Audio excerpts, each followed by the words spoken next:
আদালত সম্প্রসারণ, জরুরি অবস্থা ঘোষণা এবং নারী প্রতিনিধিত্ব ঘোষণা নিয়ে জাতীয় ঐকমত্য কমিশনের সঙ্গে রাজনৈতিক দলগুলোর দ্বিতীয় পর্যায়ের 10ম দিনের আলোচনা চলছে। সকালে ফরেন সার্ভিস একাডেমিতে আলোচনায় বিএনপি, জামায়াত ইসলামীর আন্দোলন, গণসংহতি আন্দোলন, এনসিপি সহ প্রায় 30টি রাজনৈতিক দল অংশ নিয়েছে।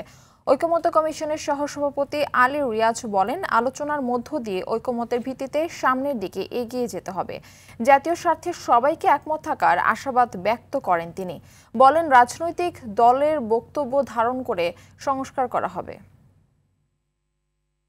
ক্ষেত্রে আমাদের যে চেষ্টাটা, সেই চেষ্টাটা হচ্ছে যে এটার অবস্থানে অবশ্যই তাদেরকে দলীয় এবং রাজনৈতিক বিবেচনা থেকে আপনারা থাকবেন, কিন্তু বিভিন্নভাবেই আমরা দেখছি যে সকলের আলোচনার মধ্য দিয়ে প্রত্যেকেরই চেষ্টা হচ্ছে এক জায়গায় আসা, ঐকমত্য প্রতিষ্ঠা করা। দর্শক, এই বিষয়ে বিস্তারিত জানাতে রাজধানীর ফরেন সার্ভিস একাডেমিতে রয়েছেন সহকর্মী বিপুল দেবরায়। তিনি আমাদের সঙ্গে সরাসরি যুক্ত হচ্ছেন। বিপুল, রাজনৈতিক দলগুলোর সঙ্গে আজকের ঐকমত্যের বিষয়গুলো নিয়ে কি কি তথ্য আপনার কাছে রয়েছে জানাবেন।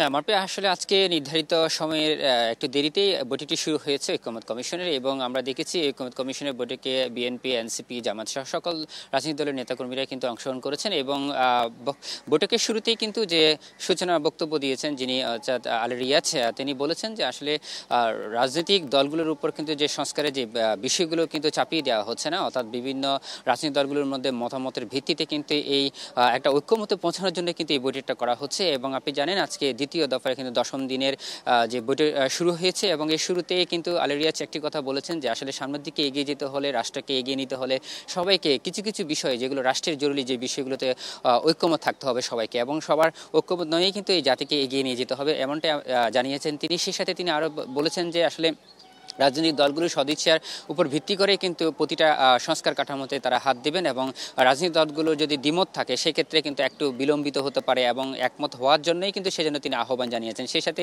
আরেকটি বিষয় যে আমরা জানতে পেরেছি যে আজকে যে 3টি বিষয়ে কিন্তু আলোচনা হবে, সেটি হচ্ছে উপজেলা পর্যায়ে যে গ্রাম আদালত রয়েছেন সেগুলোর বিষয় নিয়ে আলোচনা হবে, সেই সাথে নারী প্রতিনিধিত্ব নিয়ে আলোচনা হবে, সেই সাথে জরুরি বিষয় ঘোষণা নিয়েও কিন্তু আলোচনা হবে। এবং আপনি জানেন যে নারী প্রতিনিধিত্বের যে বিষয়টি, সেটি আরও আগে থেকে কিন্তু আলোচনা হয়ে আসছিল, এবং সেটি নিয়েও কিন্তু আজকে অনেকটা গুরুত্ব পাওয়া বলে আমরা যতটুকু জেনেছি। সেই সাথে গ্রাম আদালতকে আরও শক্তিশালী করার জন্য কি কি যুগোপযোগী আইনগুলো করা দরকার, রাষ্ট্র কাঠামোর যে সংস্কারগুলো করা দরকার, সেগুলো কিন্তু আজকে আলোচনা হবে। এবং শেষ মুহূর্তে আমরা দেখেছি যে বিএনপির শীর্ষ নেতা সালাউদ্দিন আহমেদ এবং জামায়াত এবং এনসিপির যে শীর্ষ নেতারাও কিন্তু এসে উপস্থিত হয়েছেন। অর্থাৎ যতটুকু জানা যাচ্ছে আজকে যে 3টি এজেন্ডা রয়েছে, এজেন্ডার আলোচনা আর বিষয়গুলো সর্বশেষ তথ্য কিন্তু আমরা পরবর্তী সংবাদে জানিয়ে দিতে পারবো। তো আমার পেয়েছিল আমার কাছে সর্বশেষ তথ্য। ধন্যবাদ আপনাকে। জুলাই গণ অভ্যুত্থানের সংঘটিত মানবতাবিরোধী অপরাধের মামলায় সাবেক প্রধানমন্ত্রী শেখ হাসিনার বিরুদ্ধে আনুষ্ঠানিক অভিযোগ গঠনের বিষয়ে দ্বিতীয় দিনের শুনানি আজ। এ মামলায় অপর 2 আসামি সাবেক স্বরাষ্ট্রমন্ত্রী আসাদুজ্জামান খান কামাল ও সাবেক আইজিপি চৌধুরী আব্দুল্লাহ আল মামুন। এর মধ্যে শেখ হাসিনা ও আসাদুজ্জামান খান পলাতক থাকায় মামলার একমাত্র গ্রেপ্তারকৃত আসামি চৌধুরী আব্দুল্লাহ আল মামুনকে সকালে ট্রাইব্যুনালে হাজির করা হয়। এর আগে গত 1 জুলাই এই মামলায় প্রথম দিনের অভিযোগ গঠনের শুনানি অনুষ্ঠিত হয়। সেদিন রাষ্ট্রপক্ষ শুনানি করলেও আসামিপক্ষ ও স্টেট ডিফেন্স শুনানি করেনি। সে অনুযায়ী আজ আসামিপক্ষের শুনানি হতে পারে।